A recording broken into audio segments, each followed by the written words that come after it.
ನಿನ್ನೆ ನಾನು KDP ಸಭೆಯಲ್ಲಿ CDP ಅಧಿಕಾರಿಗಳನ್ನ ನಾನು ಕರೆದು ಮಾತಾಡೋ ಸಂದರ್ಭದಲ್ಲಿ ಗೃಹಲಕ್ಷ್ಮಿ ಯೋಜನೆ ಎಷ್ಟು ತಿಂಗಳಿಂದ ಬರ್ತಾ ಇಲ್ಲ ಅಂತ ನಾನು ಕೇಳಿದ್ದೆ.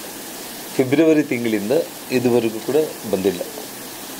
ಅವ್ರಿಗೆ ಮತ್ತೆ ಎಲೆಕ್ಷನ್ಸ್ ಏನಾದರೂ ZP ಇಂಥದ್ದು ಎಲೆಕ್ಷನ್ ಬಂದರೆ ಕರೆಕ್ಟ್ ಆ ಟೈಮ್ಗೆ ನಾಳೆ ಬೆಳಿಗ್ಗೆ ವೋಟಿಂಗ್ ಇದ್ದರೆ ಮುಂಚೆ ದಿನ 1-2 ಕಂತು ಆಗಿಬಿಡ್ತಾರೆ.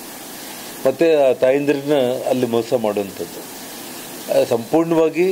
ಇವಾಗ ನಮ್ಮ ದೊಡ್ಡನಗೌಡರು ಹೇಳಿದಾಗೆ ಸರ್ಕಾರಿ ಒಂದು ವ್ಯವಸ್ಥೆ ಸಂಪೂರ್ಣ ದಿವಾಳಿ ತೆಗೆದಿರೋದು 100ಕ್ಕೆ 100 ಸತ್ಯ.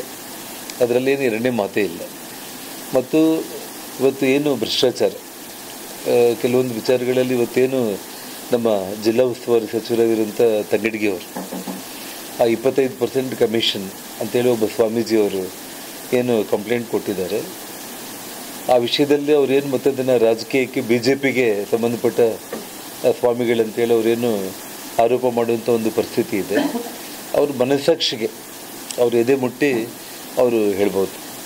ನಾವಿವಾಗ MLAಗಳು ನಾವು ಏನು ಮಾಡೋ ಅವಶ್ಯಕತೆ ಇಲ್ಲ, ನಮಗೇನಿಲ್ಲ. ನಾವೇನಾದರೂ ಲೆಟ್ರ್ ಕೊಟ್ಟರೆ ಸರ್ ನಿಮ್ಗೆ ಯಾಕೆ ಸರ್ ಲೆಟ್ರ್ ಕೊಡಿ ನಾವು ಫಂಡ್ ಹಾಕ್ಕೊಂಡು ಬರ್ತೀವಿ. ಎಷ್ಟು ಧೈರ್ಯವಾಗಿ ಅವ್ರು ಬರ್ತಾರೆ ಅಂತಂದರೆ ಕೆಲವೊಂದು ಸಲ ಅಭಿವೃದ್ಧಿ ಕೆಲಸಗಳಾದರೆ ಸಾಕು, ಆ ಮಂತ್ರಿಗಳ ಜೊತೆ ಅವ್ರಿಗೆ ಎಷ್ಟು ಒಳ್ಳೆಯ ಸಂಬಂಧಗಳಿರ್ತಾವೋ ಮತ್ತು ಅವರೇನು ರೊಕ್ಕ ಕೊಟ್ಟು ಕೆಲಸ ಹಾಕಿಸ್ಕೊಂಡು ಬರ್ತಾರೆ ಅಥವಾ ಅವರು ಪ್ರೀತಿಯಿಂದ ಅಭಿಮಾನದಿಂದ ಅವ್ರೇನಾದರೂ ಇವ್ರ ಮೇಲೆ ಬಂಧು ಬಳಗ ಅಂತ ಗೊತ್ತಿಲ್ಲ ಆಗಲಿ ಎಷ್ಟು ನೀಟಾಗಿ ಬಂದುಬಿಟ್ಟು ನೀವು ಒಂದು ಲೆಟ್ರ್ ಕೊಟ್ಟರೆ ಸಾಕು ಸರ್ ನಾವು ಫಂಡ್ ಹಾಕ್ಕೊಂಡು ಬರ್ತೀವಿ ಅನ್ನೋ ಪರಿಸ್ಥಿತಿಗೆ ಸರ್ಕಾರದಲ್ಲಿ ಬಂದಿರೋಂಥ ಹಣ ಇಲ್ಲ. ಸೊ ಆ ಕಾರಣಕ್ಕೆ ನಾನು ಹೇಳ್ತಾ ಇರೋದು ಅಂದರೆ ಇವಾಗ ನ್ಯಾಯಬೆಲೆ ಅಂಗಡಿಗಳು ಸ್ಥಗಿತ ಆಗಿಬಿಟ್ಟಿದೆ.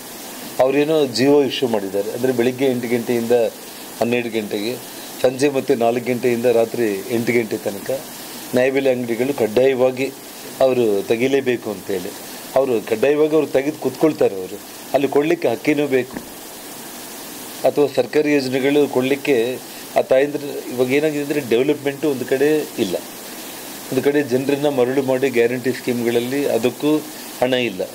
ಮತ್ತು ಸಾಕ್ಷಾತ್ ಮುಖ್ಯಮಂತ್ರಿಗಳೇ ಫೈನಾನ್ಸ್ ಮಿನಿಸ್ಟರ್ ಬಡ್ಜೆಟಲ್ಲಿ 3 ಲಕ್ಷ 4 ಲಕ್ಷ ಕೋಟಿ ಅನೌನ್ಸ್ ಮಾಡ್ತಾ ಇರುವಂಥದ್ದು. ನಮ್ಮ ಜೊತೆಯಲ್ಲೇ ಇದ್ದು ನಮಗೆ ಟೆನ್ಷನ್ ಇಟ್ಟು ಪ್ರೆಷರ್ ಮಾಡಿ ಮತ್ತೆ ಆ ಪ್ರಾಬ್ಲಮ್ನ ಅವರೇ ಸಾಲ್ವ್ ಮಾಡುವಂಥದ್ದು